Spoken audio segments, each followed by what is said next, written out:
여러분, 우리가 예수를 믿고 하나님을 아버지라고 부르게 된 일이 얼마나 놀라운가를 아실 필요가 있습니다. 이미 여러분들 중에도 상당히 습관이 되어서 그저 아무렇지도 않게 별 느낌 없이 하나님 아버지, 아버지 하나님 또는 그냥 아버지 이렇게 부르시는 분들이 있으시겠지만 놀라운 일입니다. 여러분 안에 성령님이 계시다는 부인할 수 없는 증거입니다. 여러분이 아버지라고 고백하는 순간에 여러분 안에 성령님이 계시다는 것에 대한 너무나 놀라운 확인입니다. 15절 말씀에 여러분은 또 다시 두려움에 빠뜨리는 종살이의 영을 받은 것이 아니라 자녀로 삼으시는 영을 받았습니다. 그래서 우리는 그 영으로 하나님을 아빠 아버지라고 부릅니다. 우리 안에 계시는 성령에 의하여 우리가 하나님을 아버지라고 부르는 겁니다. 그래서 우리가 하나님을 아버지라고 부르는 순간에 확증되는 일이 있습니다. 우리가 하나님의 자녀라는 것. 그건 성령님이 확증해 주시는 겁니다. 내가 아버지라고 부르긴 했지만 성령께서 내가 하나님의 자녀라고 하는 사실을 확증해 주신다는 겁니다. 16절입니다. 바로 그때 그 성령이 우리의 영과 함께 우리가 하나님의 자녀임을 증언하십니다. 그러니까 우리가 하나님을 아버지라고 부르는 일은 행복한 일이고 놀라운 일이고 너무나 복된 일입니다. 근데 성령께서 우리를 아버지라고 하나님께 부르게 하시는 성령께서 오늘 15절에 보니까 자녀로 삼으시는 영이라고 그렇게 표현했습니다. 이 말은 무슨 뜻이냐면 원래 자녀가 아니었다는 겁니다. 우리가 본래는 하나님의 자녀가 아니었습니다. 본래부터 하나님의 아들이신 경우는 예수 그리스도밖에 없으십니다. 우리는 다 본래는 죄의 자녀, 마귀의 자식이었습니다. 그런데 예수님을 영접하고 성령님께서 우리 안에 오시게 되므로 우리는 하나님의 자녀가 되었습니다. 이 말은 양자가 됐다는 뜻입니다. 원래는 자녀가 아닌데 중간에 자녀 삼았기 때문에 양자가 된 거죠. 우리는 양자 되는 일을 흔히 보지를 않습니다. 우리 한국 사람들은 양자 삼는 일에 대해서 굉장히 마음이 이렇게 닫혀 있습니다. 그래서 양자가 된 일도 별로 없고 양자를 삼는 일도 별로 없기 때문에 양자가 어떤 것인지에 대한 느낌이 잘 없지만 이때 당시에 유대나라와 로마에는 양자 삼는 일이 흔했습니다. 이 양자 삼는다는 것이 우리에게는 어떤 의미가 있겠는가를 한번 생각해 볼 필요가 있습니다. 굉장히 놀라운 사랑과 은혜를 받았다는 뜻입니다. 양자는 부모를 택할 권한이 없습니다. 오직 아버지가 전적으로 택해서 모든 대가를 지불하고 그리고 법적으로 완벽한 아들 삼는 것이 양자를 삼는 것입니다. 그러니까 하나님께서 우리를 양자 삼으셨다는 말은 우선 우리를 하나님이 택하셨다는 거예요. 아들 삼기로 택하셨다. 그리고 모든 대가를 지불하셨다. 우리가 할 수 있는 일은 아무것도 없습니다. 대가는 다 하나님이 지불하셨어요. 그리고 우리는 완벽하게 법적으로 하나님의 아들이 된 겁니다. 그건 하나님께서 우리를 너무나 사랑하시고 또 말할 수 없는 은혜를 우리에게 부으셨다는 뜻입니다. 그래서 성경은 하나님의 자녀가 되는 것을 권세라고 말했습니다. 요한복음 1장 12절에 영접하는 자, 곧 그 이름을 믿는 자들에게는 하나님의 자녀가 되는 권세를 주셨으니. 그러니까 우리는 약간은 습관적이 되었고 이제는 조금 무감각해질 정도가 되어서 하나님 아버지라고 하는 표현을 그냥 자주 씁니다만 이 하나님 아버지라고 하는 이 고백은 엄청난 권세를 말하는 것입니다. 유대인들은 배경실색할 일입니다. 여호와 하나님을 아버지라고 부르는, 예수님께서 하나님이 친아버지라고 말한 것 때문에 십자가에 달려 돌아가신 겁니다. 유대인들에게는 용납할 수가 없는 일입니다. 알라신을 섬기는 이 이슬람교 알라신에 대한 명칭이 99가지가 있습니다. 근데 거기에 아버지라는 이름이 없습니다. 그들은 알라신을 절대로 아버지라고 부르면 안 됩니다. 그들은 예수도 선지자의 한 사람이라고 그렇게 여기는데 하나님을 아버지라고 부르는 것에 대해서는 엄청나게 싫어합니다. 불교를 믿는 불교 신자들이 부처를 아버지라고 안 합니다. 예수를 믿는 우리들만 하나님을 아버지라고 부릅니다. 예수님께서 우리에게도 하나님을 아버지라고 부르라고 하셨습니다. 그러니까 여러분, 하나님을 아버지라고 이렇게 부르는 것은 이거는 엄청난 권세입니다. 오늘 여러분들이 그냥 그동안에 하나님 아버지 그렇게 자연스럽게 그저 별 느낌 없이 기도하셨다고 한다면 이제부터는 권세가 있는 믿음으로 하나님을 아버지라고 부르고 기도하실 수 있게 되기를 바랍니다. 첫 번째는 하나님을 아버지라고 부른다는 것은 말할 수 없이 놀라운 하나님과의 친밀함을 가졌다는 뜻입니다. 여기에 아빠, 아버지라고 부르게 하신다고 그랬는데 이 아빠라고 하는 것은 그대로 음을 그대로 딴 겁니다.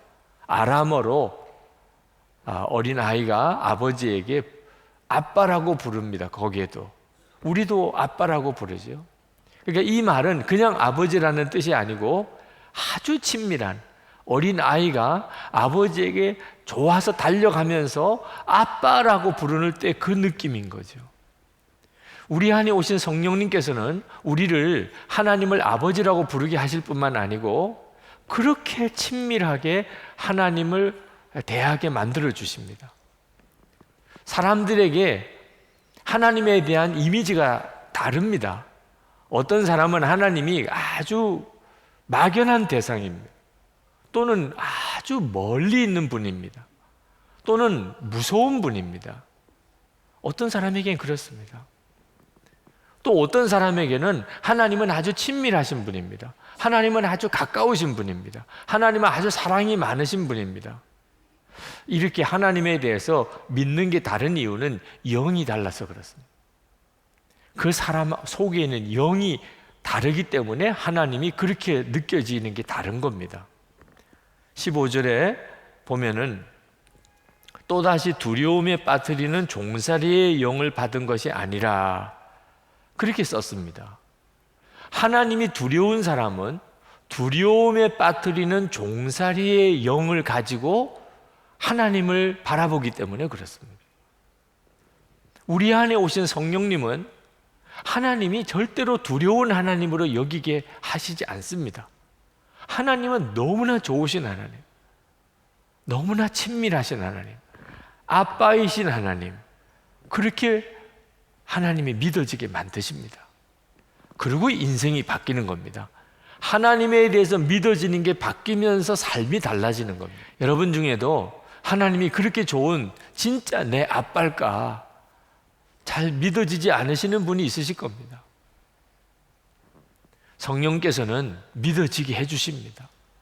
가장 확실한 증거가 십자가예요. 십자가를 보여주십니다. 십자가를 보는 눈을 열어주세요. 여러분, 부모님이 내 친부모인지 아닌지 꼭 DNA 검사, 유전자 검사를 해봐야 아는 거 아닙니다. 내 가장 구질구질하고 힘들고 어려울 때 섬겨주시는 거 보면 금방 압니다. 부모는 자식이 가장 힘들고 어려울 때 그 똥 오줌 가려주는 거 보면 금방 부모구나 아닌 거 압니다. 부모에게 있어서 자녀에게 대하여는 더러운 게 없습니다. 십자가는 부인할 수 없는 증거예요. 하나님이 우리 아버지시구나. 아버지가 아니면 하실 수가 없어요. 그렇게 하실 수가 없어요. 당신의 독생자인 예수 그리스도를 누구를 위해서 내어주십니까? 우리를 자녀 삼으시니까 그렇게 하신 거예요. 성령께서 십자가를 통하여 하나님이 우리 아버지 되신 것을 계속 우리에게 확인시켜주고 계십니다. 그러나 하나님이 우리의 좋으신 아버지 되신 거하고 실제로 하나님과 친밀히 교제하는 것은 조금 다른 문제입니다. 여러분, 탕자 이야기를 다 아실 겁니다. 예수님께서 탕자 이야기를 하셨는데 탕자가 아버지를 떠나서 유산을 아버지부 달라고 그래서 그리고는 세상에 나가서 허랑방탕하게 살았습니다. 아버지가 싫었어요. 아버지 집이 갑갑했어요. 아버지는 가까이 하기는 너무나 먼 당신이었어요. 그래서 아버지를 떠난 겁니다. 그러나 여전히 아버지와 아들 관계는 변함이 없었습니다. 단 하나 아버지와 같이 살지 않는다는 것뿐이죠. 지금도 이렇게 교회를 나오시지만 영적으로는 탕자처럼 사시는 분들이 있으실 겁니다. 하나님 아버지는 너무 멀리 계세요. 적어도 내 마음에는. 하나님 아버지는 나에게 있어서 너무 가깝하신 분이에요. 가까이 하기에는 너무 먼 당신이에요. 교회를 나오면서도요, 영적으로는 탕자처럼 사시는 분들이 있습니다.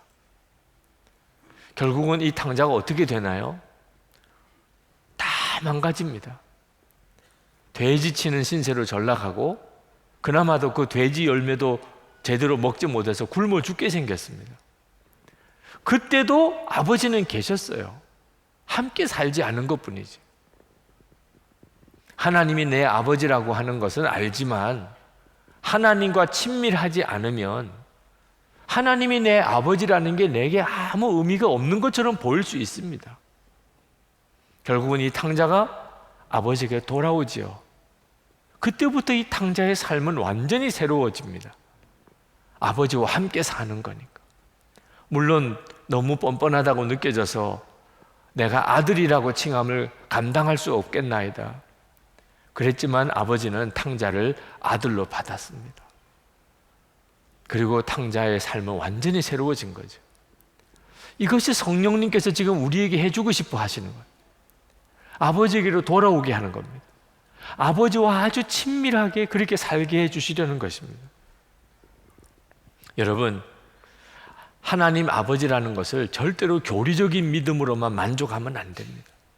하나님 아버지라고는 했지만 하나님과의 아빠라고 부르는 친밀함이 없이 10년을 살아보시고 20년을 살아보시고 30년을 살아보십시오. 마치 아버지 떠난 탕자처럼 살게 되는 겁니다. 지금은 좀 어색해도 아직까지는 이렇게 마음에 확 와닿는 게 없는 것 같아도 하나님 아버지 하나님 계속 그렇게 불러보세요. 성령께서 틀림없이 여러분들을 그렇게 도와주실 겁니다. 만약에 그래도 도무지 어떤 느낌이 없다면 성령님을 구하셔야 돼요. 하나님을 친밀한 아버지처럼 느끼게 해주실 수 있는 분은 성령님입니다. 오직 성령의 역사예요. 하나님은 원하십니다. 아버지의 심정을 가져보시면 자녀가 아빠, 아버지 이렇게 부르는 것을 그렇게 좋아하게 돼 있어요. 하나님은 여러분이 아주 친밀하게 아빠, 아버지 이렇게 부르게 되는 것을 원하세요. 그러니 성령을 구하시면 반드시 주시게 되어 있습니다. 누가복음 11장 13절에 너희가 악할지라도 좋은 것을 자식에게 줄 알거든 하물며 너희 하늘 아버지께서 구하는 자에게 성령을 주시지 않겠느냐. 여러분 정말 그렇게 해보세요. 하나님, 제가 정말 친밀하게 하나님과 동행하고 싶습니다. 아버지라는 마음의 깊은 믿음을 제가 갖고 싶습니다. 성령님 역사해 주옵소서. 우리가 하나님을 아버지라고 부르는 또 하나의 권세는 상속자가 되어지는 믿음입니다. 로마 시대에 양자를 삼는 이유는, 가장 중요한 이유는 상속자를 삼으려고 하는 것입니다. 자, 재산도 많아요. 권력도 있습니다. 근데 상속할 아들이 없어요. 이럴 경우에는 이제 남의 아들이지만 양자를 삼습니다. 그리고 자기가 낳은 아들 같이 모든 것을 다 물려줍니다. 그러므로 여러분을 성령께서 하나님을 아버지라고 부르게 하시는 이유는 여러분이 상속자가 되었기 때문에 그렇습니다. 상속자, 하나님의 상속자입니다. 대단한 부자십니다. 네. 옆에 있는 분들과 좋은 교제를 나누시기 바랍니다. 보통 분이 아니십니다. 오늘 입고 온 거는 조금 남루하게 입으셨을지 몰라도 상속자이십니다. 하나님의 상속자이십니다. 이건 엄청난 축복입니다. 하나님이 우리에게 이런 상속자의 믿음을 주시는 이유는 우리가 이 세상을 살아가는 동안에 핍박이 오거나 유혹이 오거나 흔들리지 않게 하시기 위함입니다. 하나님의 상속자라는 사실을 분명히 알고 나면 더 이상 세상이 유혹이 안 되고 세상의 핍박에 대해서 두려움이 없어지게 됩니다. 하나님의 상속자인 거예요. 일제시대 때 참 안타까웠던 것은 똑똑한 분들 중에 정말 그때 당시 국제정세를 제대로 읽을 줄 아는 분들 중에 그래도 뭔가 지도력이 있다고 생각하는 분들 중에 대부분이 마지막에 일본에 다 협력을 했습니다. 이유는 생각이 조금이라도 있으면 정세를 조금이라도 읽을 줄 안다면 조선은 독립할 희망이 없는 나라라는 거예요.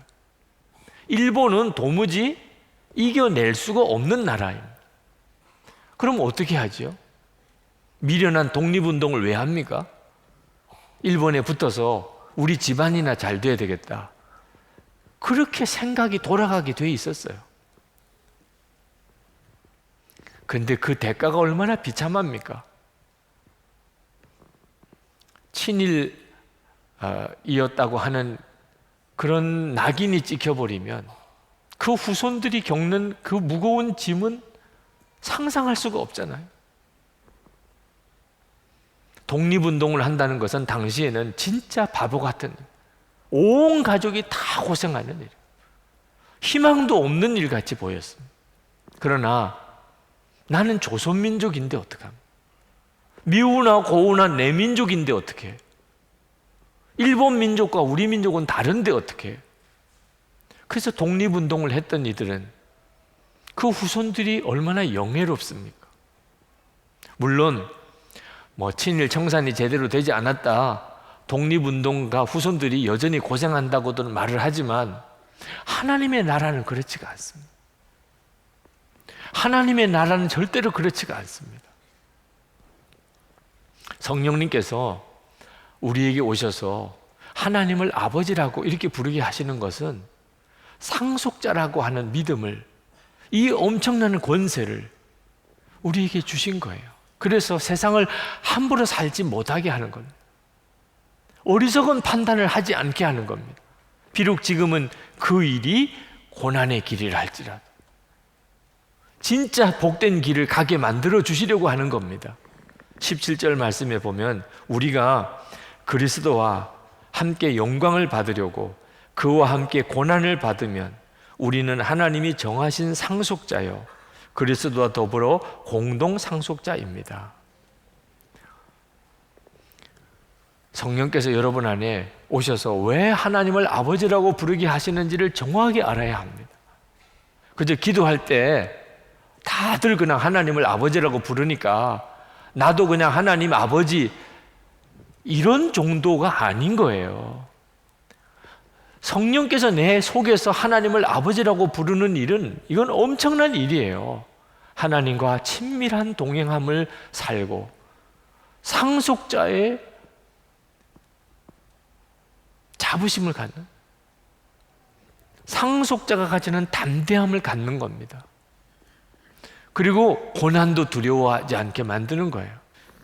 설교를 준비하면서 하나님을 아버지라고 부르는 이 고백이 참으로 놀랍지만 성령님의 진정한 원함은 하나님과의 친밀함 속에 사는 거고 상속자라고 하는 그런 당당함을 가지고 사는 거라는 것을 깨닫게 하시고 그리고 우리 교인들 중에 실제로 그와 같은 분이 몇이나 될까 하는 생각을 해보았습니다. 여러분, 하나님을 그냥 아버지라고 부르는 정도가 아니고 하나님과 정말 친밀하게 지내시고 아빠라고 부르시고 지금 함께 계신 것을 알고 그리고 상속자라고 하는 그 담대함을 가지고 핍박이나 유혹 앞에서 하나님의 말씀대로 사시는 분들이 몇 분 되십니까? 그런 사람이 참 적다는 것에 대해서 애통함이 왔었을 때 하나님께서 저에게 참 놀라운 것을 생각나게 하셨어요. 비록 아직까지 하나님과의 친밀함에 대해서 부족함이 있고 상속자라고 하는 당당함으로 세상을 살아가지 못한다 하더라도 하나님을 아버지라고 부르는 것 자체가 얼마나 놀라운 일인가를 알아야 한다는 거예요. 여러분, 하나님을 아버지 하나님, 아버지 나의 하나님 이렇게 여러분이 불러낼 수 있다는 것이 얼마나 놀라운 것인가를 알아야 돼요. 여러분은 생명이 있는 사람입니다. 여러분 속에 성령님이 여전히 역사하신다는 증거예요. 성령의 충만함은 지금도 내 속에서 역사하시는 성령님이 깨달아지는 사람, 여러분 안에 하나님을 아버지라고 부르게 하시는 그 성령의 역사를 작게 여기든 크게 여기든 그건 우리가 할 일이에요. 그건 사람에 따라 다릅니다. 근데 그 결과가 엄청나요. 내가 하나님을 아버지라고 부르고 있잖아. 내가 오늘도 하나님을 아버지라고 부르고 있네. 이건 너무나 놀라운 일이잖아. 내가 하나님을 아버지라고 부르면서 성령님의 역사를 보아요. 이런 분들은 반드시 하나님과의 깊은 친밀함으로 나아갑니다. 그리고 상속자의 당당함으로 세상을 이깁니다. 근데 하나님을 아버지라고 그렇게 부르면서도 불렀는지도 기억이 안 나요. 하나님을 내가 아버지라고 불렀는지도 기억이 안 나요. 그런 10년을 믿어도 20년을 믿어도 여전히 그 모양입니다. 성령의 역사하심에 대하여 눈이 열리지 않으니까. 여러분, 지금 우리 안에 하나님이 함께 계시는 증거는 말할 수 없이 강력합니다. 부인할 수가 없을 정도예요. 그것을 작게 여기는 게 문제인 거죠. 하나님, 아버지 이렇게 부르는 것은 놀라운 일입니다. 이건 놀라운 일이에요. 그리고 여러분 기도하십시오. 하나님 더 역사해 주세요. 그저 하나님을 아버지라고 이렇게 습관적인 것처럼 그렇게 부르는 데서 만족할 수가 없어요. 성령님은 그렇게 하려고 하신 게 아니니까 하나님과의 그 친밀함 속에 들어가게 하려고, 그리고 상속자의 그 당당함을 갖게 하려고 그렇게 역사하신 것이니까 성령님께서 여러분들을 계속 이끄실 것입니다. 그 놀라운 축복의 삶으로 인도하실 것입니다. 오늘 우리가 성찬을 받는 것도 그렇습니다. 여러분, 주님이 진짜 어디 계시지요? 나의 주님 어디 계십니까? 우리와 함께 계세요. 근데 도무지 믿을 수가 없어 해요. 성찬을 통해서 주님은 확인시켜주고 계십니다. 이 떡과 포도즙을 먹고 마실 때 주님은 나를 기념하라고 하셨어요. 우리 주님이 다시 오실 때, 눈으로 주님을 배울 수 있을 때 주님은 이렇게 우리와 함께 계심을 확인시켜 주시는 거죠. 오늘 성찬을 받으실 때 여러분들 안에 여러분과 함께 계신 하나님 눈이 열리게 되기를 축복합니다.